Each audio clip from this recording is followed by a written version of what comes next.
念願のソフトクリームを食べて大山を後にしようとしています。ここからは高速道路に乗ってですね、大阪まで帰るということをしてもいいんですけども、そうだとちょっと面白くないということもありまして、ここからですね、なるべく下道で家の方までですね帰っていこうと思います。目の前には大山の美しい景色が広がっていきます。とりあえずですね、この大山環状道路を通ってですね、国道9号線の方へと抜けてみようと思います。大山環状道路との交差点に抜けてきました。ここをですね、右の方へ行くと米子自動車道の方に行けるんですけども、あえてですね左の方に行きまして、大山環状道路をぐるっと回って国道9号線の方へ抜けていこうと思ってます。大山環状道路を走っているとですね、道の真ん中に木が立っているみたいな、そういう場所がありました。少しご神木的な感じのことがあるんですかね。こういう3本とか、大阪というか神戸の方ですかね、兵庫の方といった方がいいですか、兜山という山があるんですけども、そこもですね、道の真ん中に岩があったりしてですね、その岩を取り除くと良くないことがあったみたいなことが言われてたりします。大山にもそういうのがもしかしたらあるのかもしれませんね。ただ美しい景色はですねずっと続いていきます。大泉寺橋が見えてきました。ここに流れる川はですね佐田川というんですけども、ここを右眺めるとですね、大山の美しい景色を見ることができます。そしてですね、上流の方に歩いていきますと、西の河原とか元谷というところがありまして、美しい景色を見ることができます。ここは少し山道を歩いていくといった感じになりますので、またですね大山登ってみるような機会があったらですね、登ってみてですね、その景色を見てみようと思います。別れの道しるべ、別れ地蔵があるですね交差点へとやってきました。もうここですね、どっちの方に行ったらいいかちょっとわからなくなってしまってるんですけども、大山環状道路を外れてしまってですね、ちょっと道を間違えてしまいました。でもこういう道路ですね、なかなか珍しい場所だなと思いました。こういう交差点あんまり見たことないんですよね。このまままっすぐ走ってもですね、家の方に帰ることはできるんですけども、せっかくなのでこのまままっすぐ走ってもですね、国道9号線の方へと出ることはできるんですけども、大山環状道路を走るっていうのが一つの目的でしたので、ちょっとここでですねぐるっと回りまして、もう一度大山環状道路の方に戻っていこうと思います。ナビはセットしているんですけども、この辺りの道がややこしくてですね、ちょうど別れの道しるべのところに戻ってきていますけども、看板によるとですね、この先左手に行くと大山環状道路ということになるんですけども、ちょっとややこしい感じがしますよね。このまままっすぐと進みまして、左手の方にですね曲がっていくと大山環状道路ということになります。進入禁止の看板とかもありますので、おそらく冬季は通行止めになったりするんですかね。今の時期はですね走ることができるので、せっかくなので走っていきます。この辺りは大山ホワイトリゾートと呼ばれるスキー場がある場所なんですね。なかなか夏場にですねスキー場に来るっていうことがないので、こういう景色を見る機会っていうのはあんまりないんですけども、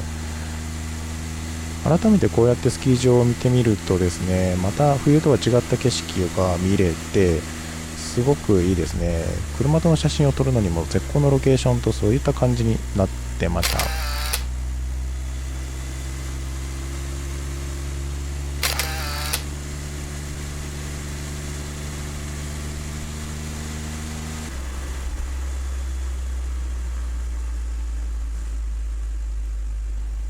関西に住んでいるとスキーに行くといえば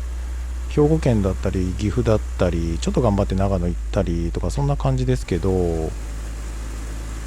大山も冬の景色がどんな感じなのかなっていうのはちょっと見てみたいなとも思いますよね。今見てる景色がものすごく綺麗なので、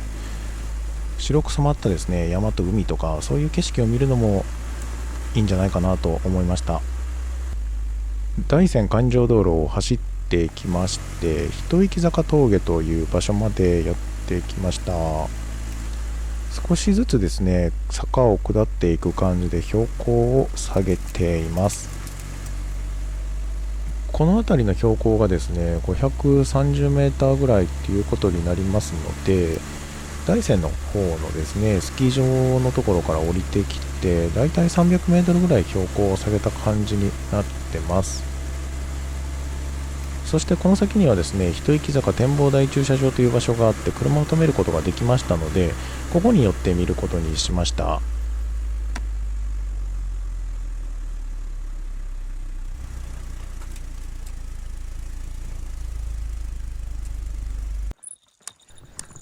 車を降りるとですね階段がありますので、階段を上ってですね展望台の方へと上がっていきます。結構綺麗に整備されていてですね、ベンチに座って海の方を眺めたりすることもできますので、ここにですね少しご飯とかを持ってきてお弁当を食べるなんていうのも悪くなさそうです。標高は532メートルというそういう立て札がありました。昔大泉寺への参拝者がですねここで一息入れたっていうことから一息坂という名前がついたと言われているそうです。景色もむちゃくちゃ綺麗なので、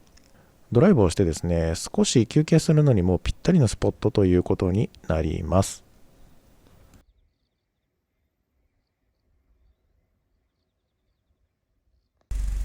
一息坂展望台を後にして大山環状道路をまた降りていきます。どんどんと標高を下げていきまして国道9号線の方に向かって走っていきます。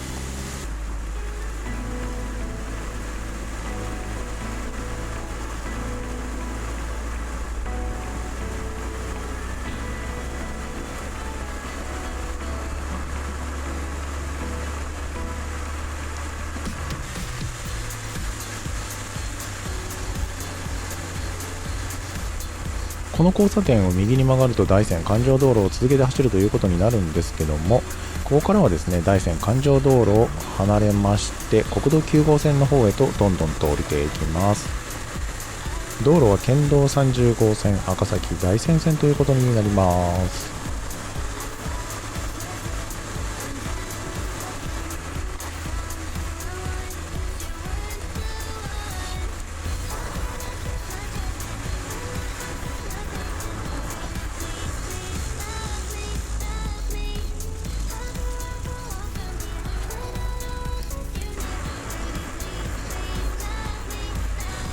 大山から下ってくる道は結構な傾斜がついていまして速度がすごく乗りました。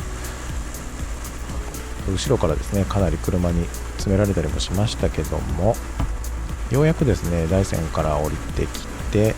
平地の方にやってきました。大山の雰囲気とはですねまた全然違うような景色が広がってます。時間の方は夕方になってきて日が傾き始めています。ここから少しでも早く帰るにはですねこの交差点を左に曲がって山陰道の無料区間を通るのがいいんですけども、せっかくここまで走りに来たのでできたら国道9号線の方を走っていきたいなっていうことがあったので、ここはですね国道9号線の方に向かって海沿いの道ですねなるべく走っていこうと思ってます。県道30号線を走ってきまして、ここで国道9号線と合流します。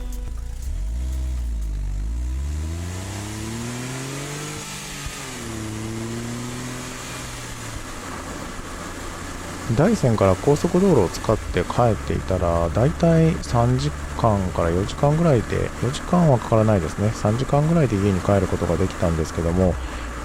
なるべく一般道を通って走ると Google マップとかナビ上ではですね結構な時間がかかっていました。6時間ぐらいはかかりそうなそんな感じでしたね。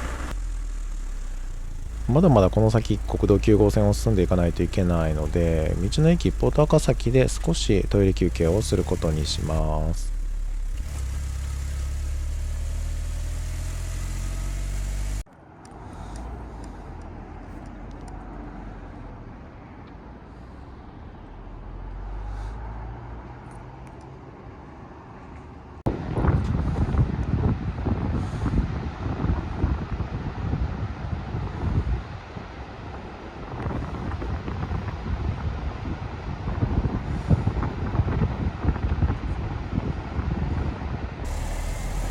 道の駅ポート赤崎を出発しまして、国道9号線を東へと進んでいきます。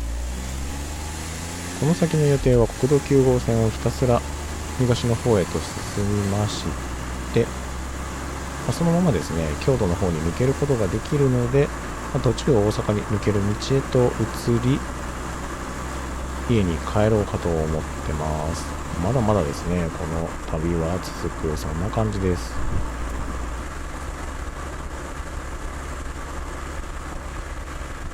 高速道路を使わないと時間はかかりますけど、やっぱりその土地土地の景色を楽しむことができるので、一般道で帰るのはですね、悪くないんですよね。時間はですね、本当に倍ぐらいかかるかもしれませんけど、知ってる道を走っても季節によって感じ方が違ったりもするので、こうやって一般道を走るのはですね、国道9号線とメジャーな道ではありますけども、すごく楽しいです。国道9号線沿いに並んでいる風車のところにですね、撮影ポイントがあるので、こちらの方に車を止めて写真を撮ってみることにしました。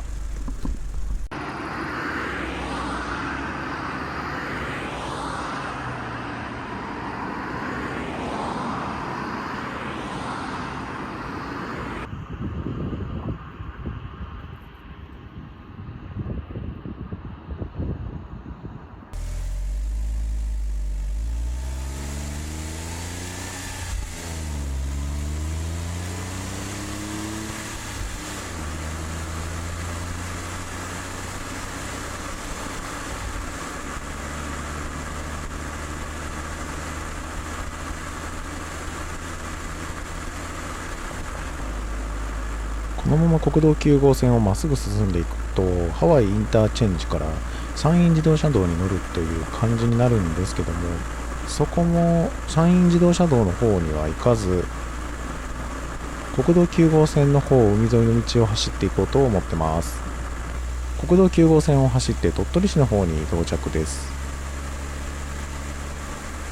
カメラの方はですね、電池切れ続きまして、今は違うカメラを天井に乗せて撮影してます。電池が持つ範囲でカメラの撮影をですね、やっていこうと思います。海の近くの道を走ってますが、この時間になるとあまり景色が見えるとそういった感じではなくなってきます。日中だとすごいいい色をした海を見ながら気持ちいいドライブができるっていう感じになるとは思うんですけども、この時間はまた違った感じのドライブとそういった感じになってます。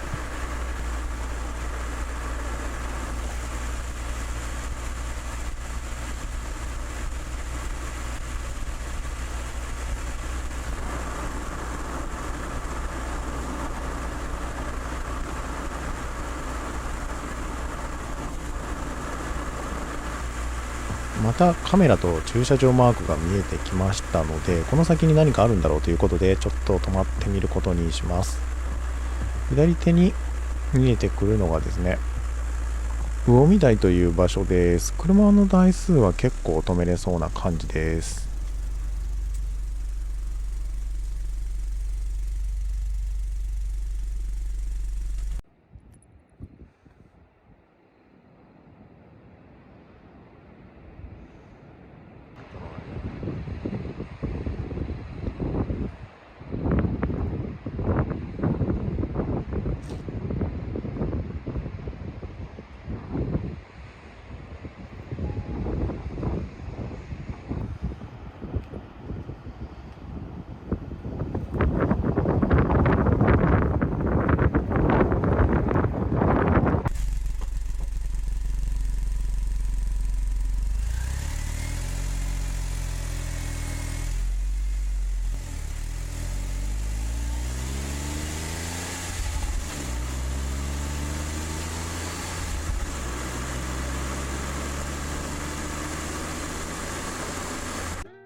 この先は日が沈んでしまってですね、真っ暗な道が続くといった状況で、周囲の状況がですね、そんなにはっきりとわからないかな、そんな感じの道を知ることになりました。このまま国道9号線を東へと進んでいきまして、八日の方からですね、北近畿豊岡自動車道に乗って、丹波の方まで抜けて、また丹波からですね、下道で家に帰るという経路で帰りました。道の駅に寄ったり、さっきみたいに景色がいいところで泊まったり、いろいろしてましたので、結局家まで7時間近くかかったと思います。大山のちょうど牧場ミルクの里を3時半ぐらいに出て家に着いたのが10時ぐらいにはなってましたね。晩ご飯も食べずに走っていましたが、途中道の駅でお寿司だけ買って車の中で食べて、それでひたすら走り続けるっていう感じでした。昼間だったらもっと景色が綺麗で良かったとは思うんですけども、高速道路じゃなく下道で帰るのも悪くありませんでした。ということで S660 蒜山大山のドライブは最後は一般道で家にまで帰ってきました。高速道路を走って家まで帰るのも悪くないですけども、こうやって一般道を走りながらですね、暗い中走るのはどうなんかなというところはありますけど、ゆっくりと景色を見ながら走ったりとかですね、その土地の雰囲気を感じながら走るのは悪くないなと思ってます。それでは今回の動画はここまでにします。ご視聴ありがとうございました。